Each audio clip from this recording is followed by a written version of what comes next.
So Michelle did not prepare before she came down here. She was not aware. She did not able to detect anything was happening. So therefore she couldn't deter, and she had absolutely no defense. So now we're going to show you what Michelle should have done before she came to prepare and what she should have been doing while she was here. People take a few hours to pack, shop, and plan for vacation, but many do not check into their safety.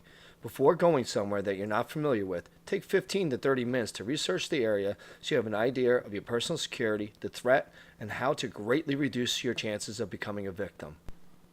First thing you want to do is type in your search browser U.S. State Department in the country you're visiting. Here we see that there is a travel advisory listed, so we click on that. If we read the country summary, it says homicide, kidnapping, carjacking, and robbery is widespread and common. Here the State Department advises its citizens to not travel between cities after dark, do not hail taxis on the street, and avoid traveling alone. These are all things that you should do. Now we're going to scan down and look for the particular place where we are going to travel. In this case it's Quintana Roo, which contains Tulum and Cancun. We click on it, and now we see there is an increased caution warning for crime and kidnapping. They say travelers should maintain high level of situational awareness. Situational awareness simply means knowing what is going on around you at any given time. Here we're given a clear warning to have more awareness after dark and to remain in well-lit pedestrian zones and tourist zones.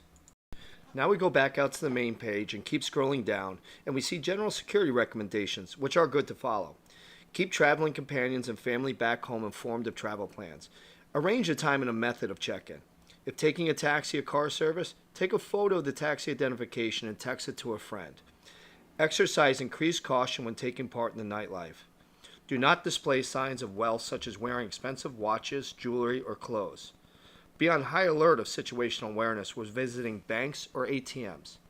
The U.S. State Department also has a program called STEP. It's called the Smart Travelers Enrollment Program. We'll do another video on it, but it basically keeps you connected to the U.S. Embassy or consulate in the country you're visiting in case of emergency. Prepare a contingency plan for emergency situations. There could be many emergency situations when traveling abroad, from natural disasters, missing passport, crimes, and medical emergencies. Know how to contact your embassy or consulate if one should arise. Gain situational awareness by being knowledgeable and prepared before going. Make sure you always carry a small first aid kit such as this, so you can self-treat when needed. Now we scroll down to safety and security. It is here that we get another brief synopsis of the security threat, and we also find out what is the emergency number to call. It happens to be 911, but realize that is not the emergency number in every country. As we keep reading, we see that Mexico has a high rate of crime and violence and is carried by both individuals and cartels. There are frequent demonstrations, and ensure you steer clear from them. Do not put yourself in the wrong place at the wrong time. Beware of the typical financial scams, and don't fall prey to those seeking help, or even worse, love. While she may look lovely from the front, the backside may say otherwise. If you find yourself a victim of a crime and crime has passed, then call the consulate. If the crime is active, call the emergency number as you usually would. Now we're going to check into local laws and crimes. Don't just assume that the laws are the same in the country you're visiting, they're in your own. Pleading ignorance may not help you. If you do get detained, ask the police to notify your local embassy or nearest consulate first. Note that in Mexico is required under international law to notify the U.S. Embassy or consulate.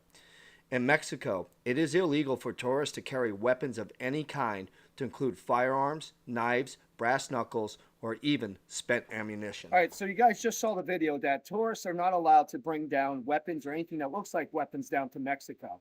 So before going down there, I had Luke make me a selfie defense stick. So Luke is going to tell you how he made it and then demonstrate it. So it's basically just a Schedule 80 piece of aluminum piping. Pretty much the thickest wall you can get, pretty substantial. And I just inserted some aluminum on the end, threaded and tapped it to 1/4 20. That way it can hold your standard phone holder or any particular fitting off the tripod, and painted it black. And remember guys, anything can be used as a weapon. All we did was beef up our selfie stick. But the thing about a selfie stick is it's always directly in your hand, ready for deployment, and it's faster than drawing any weapon or going and picking up a rock. So if I'm walking around, I'm live on Instagram or whatever, somebody comes up to me, deployment is this fast. There you have it. Knowing what is a crime can save you a lot of time. Here we see that e-cigs and vaping devices are not allowed to be brought into Mexico and can result in arrest. Know that Mexico is an active earthquake zone and that storm season is between May and November, so plan that you might get stuck down there. Also note that some beaches down there experience strong currents and riptides, so make sure you know the waters before you venture into them.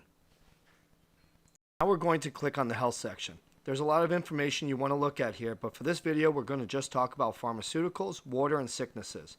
We did a video on buying pharmaceuticals in Mexico, so check it out, as many are cut with fentanyl. The water in Mexico may not be safe, so make sure you bring a water filtration stall or water filtration bottle. Before going to another country, know what diseases are prevalent so you can keep your exposure to them more limited. See what Michelle did wrong here. She's walking by herself at night, she's paying attention to her phone, and has no situational awareness. She is dressed provocatively and has shoes that make it very difficult to run. Her purse is dangling towards the street off of her arm, which makes it very easy to take. She appears to have money, and most likely she carries it in her purse. She then turns down a dark cross street that is not very traveled. Michelle's not looking to be a victim, nor does she deserve it, but she is making herself a target and increases her chances of victimization.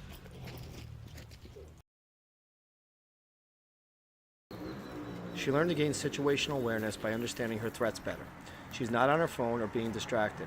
She knows the threat is higher at night, so she went out during daylight. She stuck to the high traffic areas. She wasn't wearing expensive jewelry, watches, or clothes. Her shoes were comfortable and she was able to easily run in them. When she goes into the restaurant, she sits in the corner and away from the street. This way she can see everyone that walks in, and people from the street can't see her.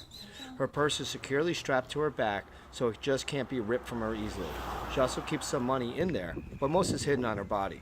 Michelle is now constantly learning and becoming more aware of her surroundings and her own behaviors.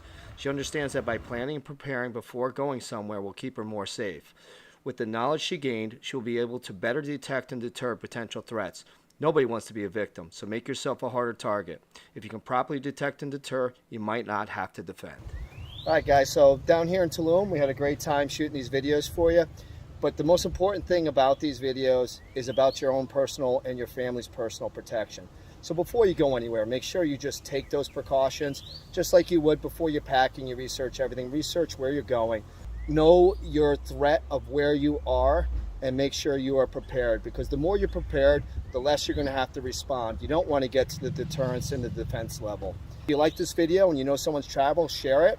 And thank you for watching. Hope these tips help you. Stay safe, plan to survive, refuse to die.